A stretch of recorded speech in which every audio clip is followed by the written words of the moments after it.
Everyone, I hope you are well. So in this quick tutorial for my figure drawing class, I am going to go over, wait for it, dun dun dun, gestures. We're so happy about this. Yay, gestures.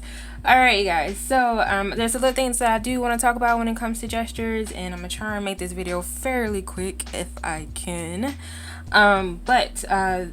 There's some gestures, a lot of gesture types that are out there. There's the flash gesture, there's the memory gesture, there's side of the charcoal gesture, which is basically a mask gesture, as well as there's a mummy gesture, where basically you're dealing with wrapping lines with the gesture, and then also there's the clothed gesture.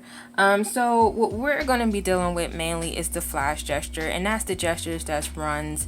Basically, they're the 30-second gesture, the 1-minute gesture, 2-minute gesture, so on and so forth.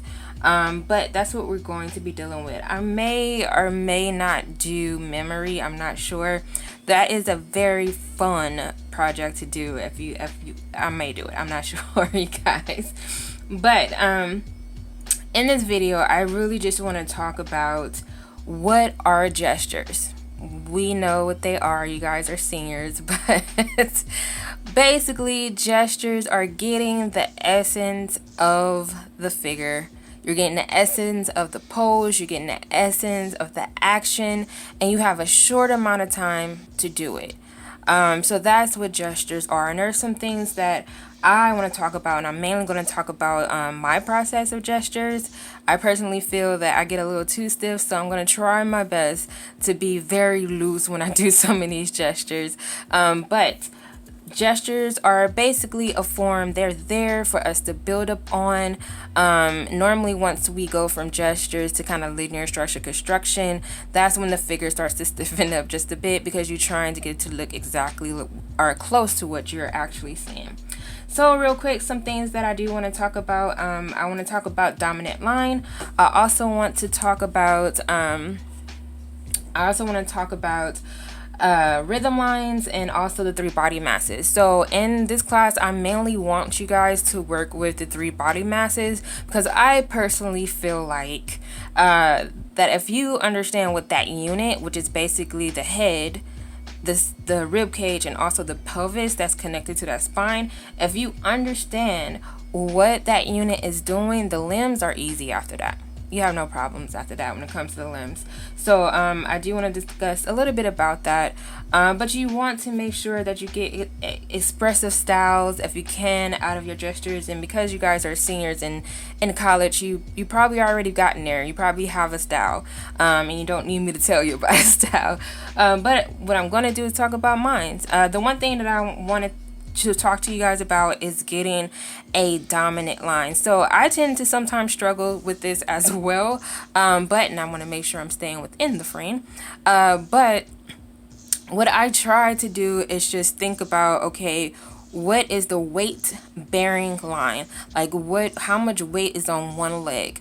And that's how I can kind of figure out the dominant line. So if I come in, I'm saying, all right, this is the head, this is the neck that's here, and then I come in and I'm getting a little bit of where I think that center line is for right now. And then I want to come in with kind of a weight bearing line.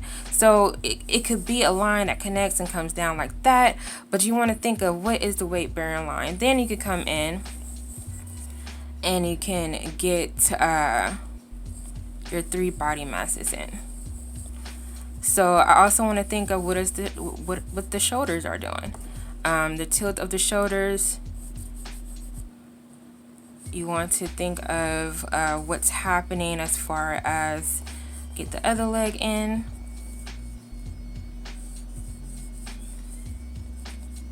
So now I can kind of come in and I want to think about, which I have my center line in. I kind of turned it around just a bit, but now I can kind of come in and just slowly start to flesh it out just a bit.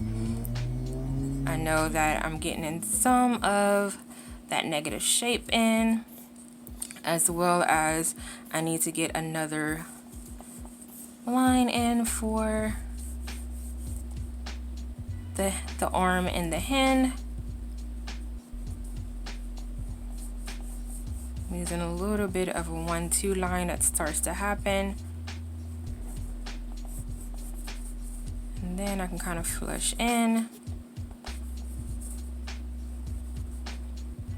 I know that I'm changing because I know the knee is somewhere right here.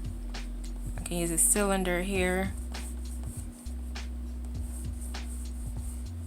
as well as I can come in with a leg.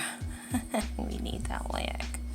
And then I'm just going to use a line to kind of backtrack and just make sure I still try to think about how much space is in between the legs.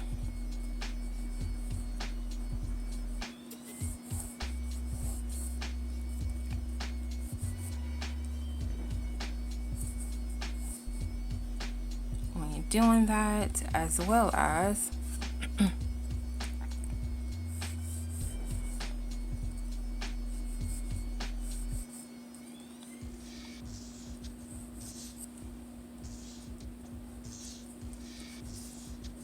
I'm trying to not give myself too much time because I don't want to fiddle with it at all.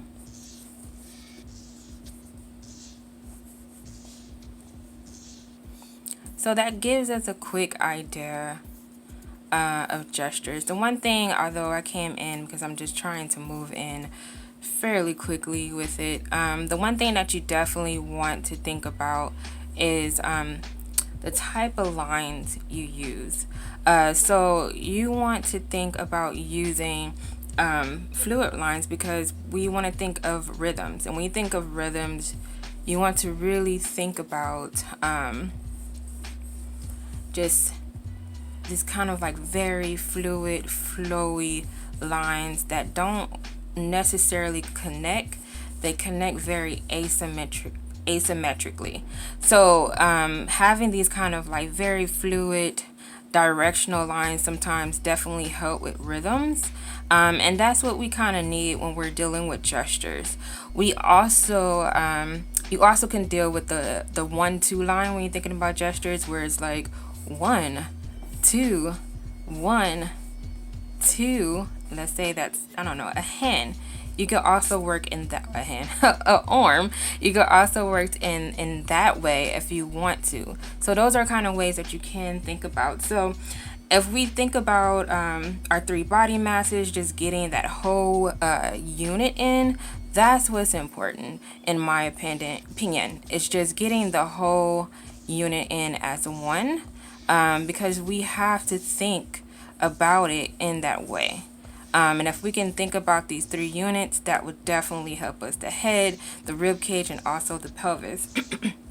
So another thing that I want to go over is, of course, went over rhythm lines, which is basically getting these very asymmetric kind of lines. You don't want those lines, you guys, to be symmetric, where they're doing this. You don't want to do that at all. That's not going to help you, and that's not what we see when we are dealing with the figure. Another thing, if I come in with rhythm lines, it's basically just thinking about, and I'm going to change my image so I don't draw the same thing over and over again. So with this, I want to kind of come in, and sometimes rhythm lines, you guys, a good way to think, or a good time to use it, in my opinion, sometimes is is when you only have about 30 seconds, and that's really all you can do, is just get rhythm lines in, and that's really what it is. And you can still use your dominant line, because right now I have one really good dominant line that's from the center line all the way down. That also helped me with some of that rhythm that's there. So that's a good way of thinking about it. Then you can kind of just start with these very simplified rhythm lines that are happening, and it can help you kind of aid in getting that figure, that action right away. I don't want his foot to be that big. So I'm just gonna come in and zoom out, and then kind of get in some things. I don't want to forget my rib cage at all and my pelvis because I'm so focused on getting rhythm lines in. And also it can help too with that 1 2 3 1 2 3 type thing if you're trying to go for that. And I don't want to spend too much time in this area, so I'm just kind of going with the flow of it. So everybody has their own style when it comes to gestures, and I never really felt that my gestures were as fluid as they should. I still, even right now, I'm just like, they're so stiff. But it's really practice. You know, it just takes a long time to like get some type of style out of it. And I think I just never really gotten there. And I think a lot of it is because I took out gestures out of my drawings for a very long time, and I'm slowly putting it back in because I just feel like my figures are too stiff. So I'm trying to be a little more loosey goosey with my gestures.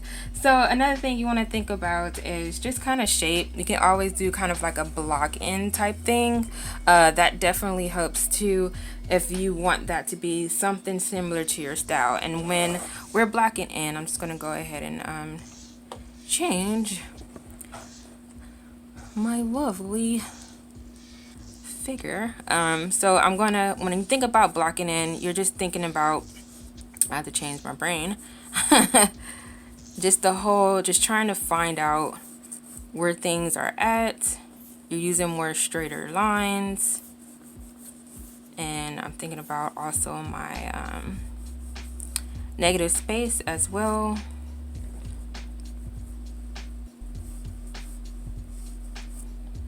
Also want to make sure I get a neck in.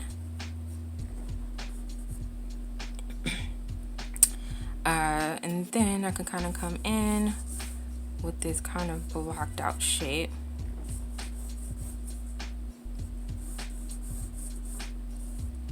He's kind of doing this weird pelvic thrust thing that I kind of want to get in.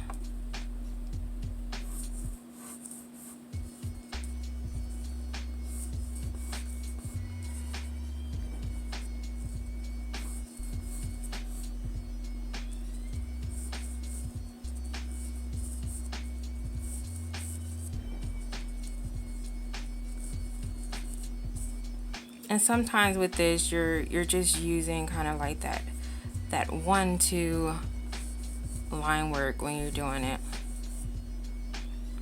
And you know, some students they kind of like the block in method. I'm more about, I want to know what the 3 body masses are doing. Like that's what I tend to get more interested in when I am doing it.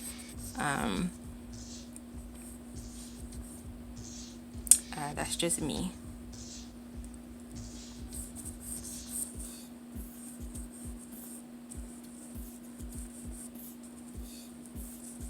So you're just kind of coming in doing a quick block in, which normally the block in is, to me, is a bit, it takes a little bit more time. So this would be probably like a 2-minute, 3-minute gesture type thing if you're going to go for a blocking in type method of drawing. That's what you're kind of just looking at, especially with your gestures. And he has no hand. Let's get the hand. Get the hand injury. But for me, I really do like more construction in my gestures, and that's probably why my gesture tends to be a little bit more stiff. So I'm going to change my gesture up just a bit, and I'm gonna go with this one.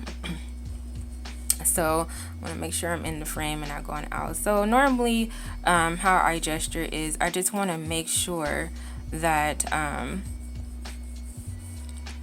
that I think about the 3 body masses and what's happening with them. Of course, you want to make sure that you have a center line, and that center line does come out of the pit.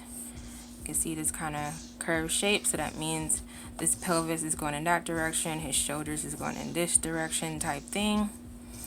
And then I want to get in that pelvis as well.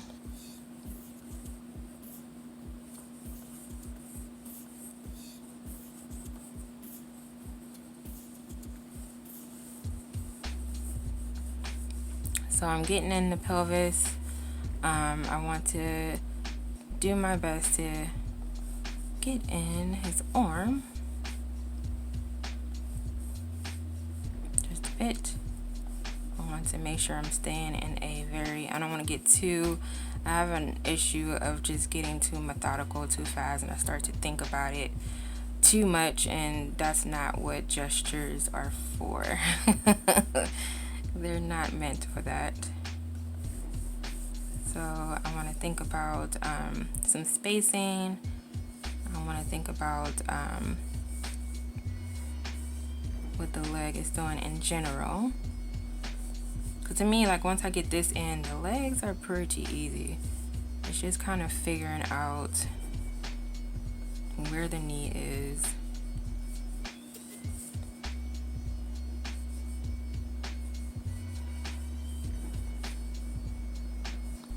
Where the calf is. Where the foot is. You gotta bear with me, guys. I'm a bit on the rest bucket side, so I'm very rusty right now.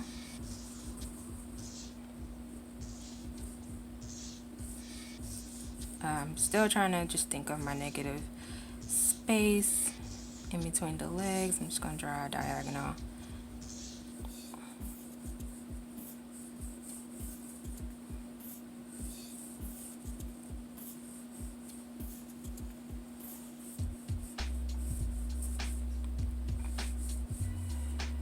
Also gonna draw just a little line here.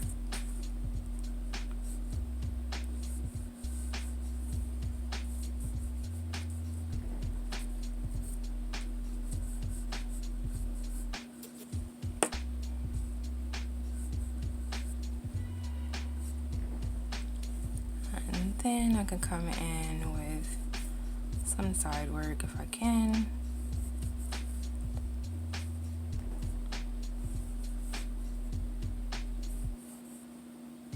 A little bit of a connection that's there.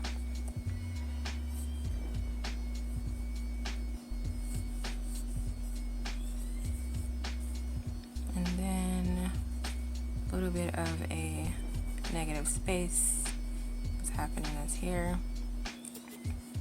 I tend to allow a lot of lines to show in my gesture. I allow a lot of lines just in general in my drawing. Especially because I just personally feel like you need them. I'm just like, the more the merrier. I need them in my life, because I just feel like the more lines, it's just easier for me to pick out what I personally feel is the right line for the actual drawing. So you guys, this is just a quick idea of just how I go about doing my gestures. And yes, I personally feel like they're not loosey-goosey enough for me. But that's just me. And you probably feel the same way. And that's just because I know for me, it's just that I'm out of practice just a bit. And I think that's more of the issue than anything.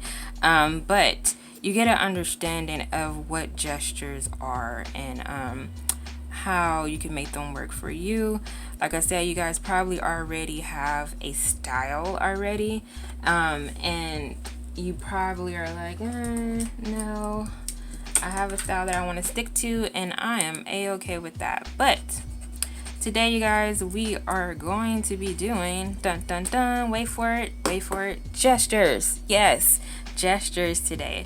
So I will see you guys in the next video. So hopefully this kind of helped just a little bit. There's a lot of gesture videos out there. This is just my way of doing gestures, my little tutorial. And I'll probably do another one when I feel a little less rusty when it comes to drawing. But I will see you guys in the next video. Have a nice night, you guys. Bye bye.